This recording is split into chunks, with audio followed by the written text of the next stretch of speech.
Hello, hello, hello. Welcome. Hey, Women Who Lead with Heart. It's me, Josie, coming on for my Sometime Sunday Night Live, which means that I used to come on every Sunday night and now I come on sometimes.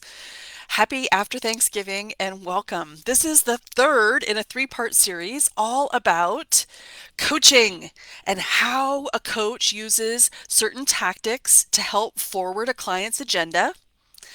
I am using this to help you learn how you can coach yourself, things that you can do at home in the privacy of your own home to be able to forward the action in your life. So if you're here joining me live, give me a hello. If you're joining on replay, give me a hashtag replay. I'm working a little bit on some of the tech here, so give me just a quick second. If you've joined me for the last two, you'll know that tactic number one was all about getting clarity and how a coach first helps their client by getting clear on what they want, on who they are, on what's in store for them.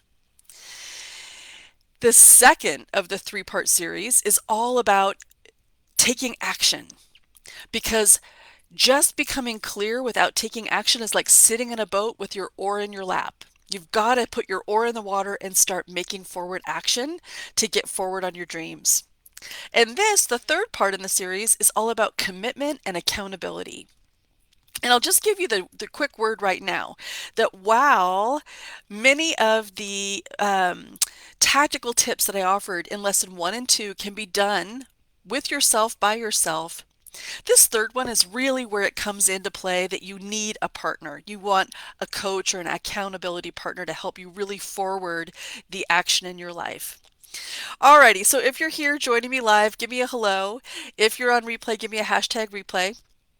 I'm working on a little bit of tech delay on my side, so just stand by. Did you know that I have a YouTube channel? If you were wondering how you could catch old replays of my videos, they're all inside here in Women Who Lead with Heart, but I also have a YouTube channel. Just search for me as Joe Leader on YouTube, and you can find all of the recordings that I've made there. Alrighty, so let's talk a little bit about this third step in how coaching works. All about commitment. Sometimes transformation can come in an instant. Sometimes an evolution happens over time. So the reason why coaching relationships usually aren't a one and done is that most often the real lasting transformation that we seek is something that takes time. It takes an experience over a season. It takes us practicing being and showing up differently over time to really experience the evolution, to really experience the transformation. Does that resonate for you? Perhaps many of us know that there's been a moment in time where we've absolutely had an epiphany, an awakening, an awareness, and everything shifts. But more often than not, our growth happens iteratively, step by step, as we make decisions, as we see the impact of those decisions, as we get comfortable with new layers of growth and new ways of becoming. And that's why committing to being coached, whether you're, coaching for free with a friend, or you're hiring a coach, or you're trying to self-coach, why the commitment over time is really a very important part of guaranteeing the type of transformation that you may seek. Does that resonate for you? Okay, so I want to give you an example. If you've never been coached before, we can just use the most common example of what coaching looks like in our world. We can talk about athletic coaches, right? People who do something for a living that requires great skill and prowess and exactitude upon how you perform or how you execute. Like a pro athlete, you need a coach that can help you see what's missing, that can help determine what will help improve something like a physical act, a throw, a catch, a balance beam routine. Somebody who gives you feedback from the outside how you can improve. That's what a coach does, right? The reason we commit to coaching is because it's not like just one piece of feedback will radically shift how we do something. Usually, to have a long lasting improvement, we need to practice that activity or practice that response or practice that way of being over and over and over with feedback from an external source to really be able to lock in the learning and lock in the new skill. Does that resonate for you? So, we need this time, this repetition, this feedback because it takes a while for us to shake loose from bad habits that are set from a long period of um, reaction, a way that we've responded for a long period of time. We need time and practice and repetition to change conditioning that has been something that we've had influencing our life and our beliefs for a long time. We need that time, repetition, and feedback to shift these sneaky, limiting self beliefs that have wormed their way in and are running the show. We need that to help break down some of our safety mechanisms and some of our default ways of being that are holding us back.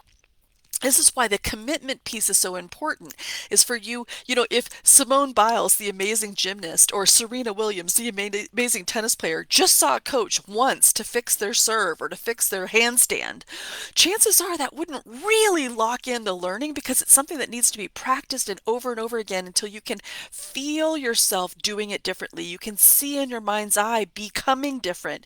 You can feel the mastery and the um, the better ways of executing on something that you desire for you to know that you're really locking in the learning.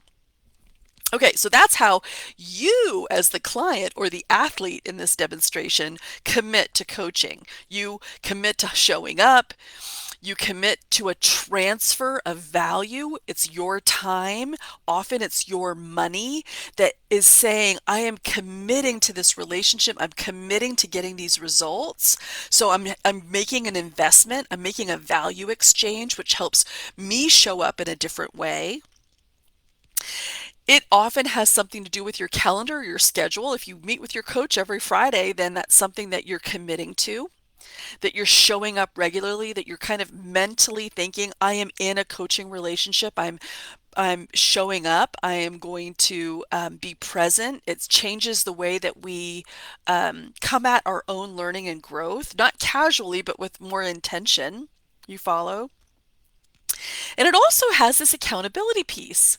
If I know that I'm meeting with my coach every Friday and she gives me homework or she gives me a challenge, I have a certain sense of wanting to rise up to practice something because I know that I'm going to report to my coach. This isn't to say that your coach is like your boss or that your coach is setting the intention for you.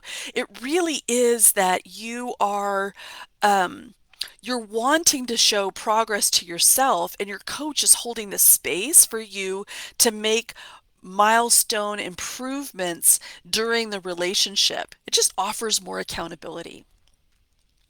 Okay, but there's another way that commitment works, and I really want to share this with you from a coach's vantage point. A coach commits to you. When you decide that you're committed to coaching, your coach commits to you by putting full intention, full attention on you during the relationship. When I'm coaching somebody, I'm committing to really hearing and processing and understanding what my client's dreams are, what their hopes are for themselves.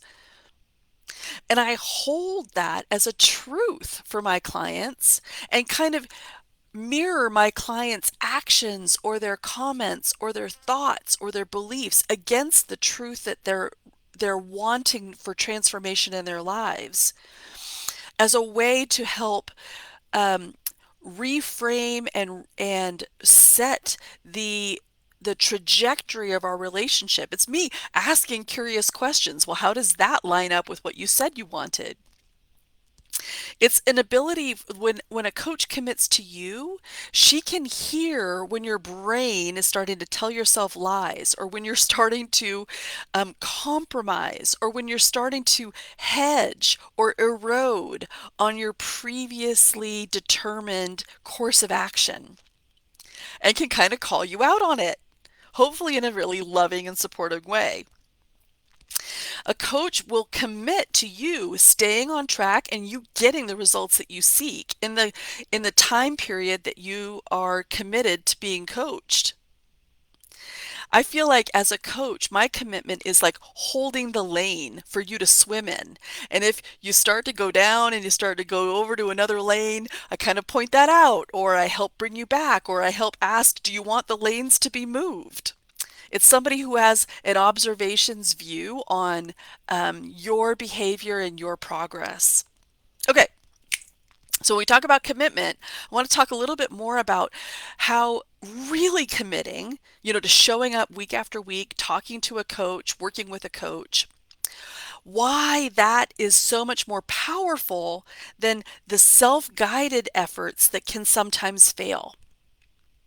I'm talking in particular of when you might do something like self-guided learning, podcasting, listening to podcasts, reading self-help books, watching YouTube channels, even my own, and knowing that when we digest free content, it's not experienced deeply enough, usually, for us to have a personalized experience with the learning. It's more of a scattered approach too, where we might just be listening for things on YouTube that sound interesting, or we might read a book that sounds intriguing, but without us actually meeting that material and inserting our own brain into the learning and having some call and response and some question and answer with somebody who is working with us on our thoughts and our feelings and our behavior, we're sort of absent from the process. And that's not very effective for learning. We often think that self-guided self-help can help us evolve, but it's sort of like trying to commit brain surgery on yourself. There's only so much thought work that you can do on you, which is why you commit to working with somebody outside of yourself that can hold that space and steer you. All right. I want to say one of the best things of working with a coach is that a coach can also reflect your growth back to you. So many times you can feel like, yeah, I've gotten somewhat better, but I still have so far to go. Sometimes we discount or devalue our own growth because we're so in the paradigm of where we are right now and where we want to be that we forget about how far we've come. And when we commit to a coach can be your historian and hold that for you and remind you of who you used to be and who you are now, which is a very powerful way of recognizing your own transformation. All right, ladies, I always have committed that in this three-part series, I want to be able to give you tactical tips that you can use on you, by you, for free. So I gave you lots of tips about how you can get clear in the first episode on clarity, lots of tips on how you can take powerful action in the second episode. But this third one, there might be fewer. If you're wondering how you can commit to self-coaching or to getting forward on coaching, and you want to do it on your own, the number one thing I would recommend is journaling. I would recommend writing down all your thoughts, writing down your beliefs, writing down what's got you hung up or what you think your hurdles are so that you have some framework to see your thoughts, to observe more objectively the stories that you're telling yourself or the challenges that you are experiencing from a more objective viewpoint. And the other thing I would say that you can do by yourself on your own is join a free workshop, which, timely enough, I am offering starting tomorrow. If you're watching this in real time, at the end of November, I'm providing another Create More Confidence workshop for women in leadership to learn all kinds of tactical tips and tools, techniques, things that you can do to start up leveling and learning about your own operating system that you can employ immediately into your own work life and life to level up. The easiest way to find me, whether it's you're in real time or watching this on replay some other time in the future, is go to joeleader.com to see when I'm running a new workshop. But I have one coming on live tomorrow, November 29th, 2021. And you can sign up for free and you can join me for 5 days and really get a taste of what coaching can do for you. So there you go. It's 3 free ways, three key concepts of how coaching works, ways that I work with my clients, and a way that you can work with me for free in my Create More Confidence workshop. That's it for now. Go well.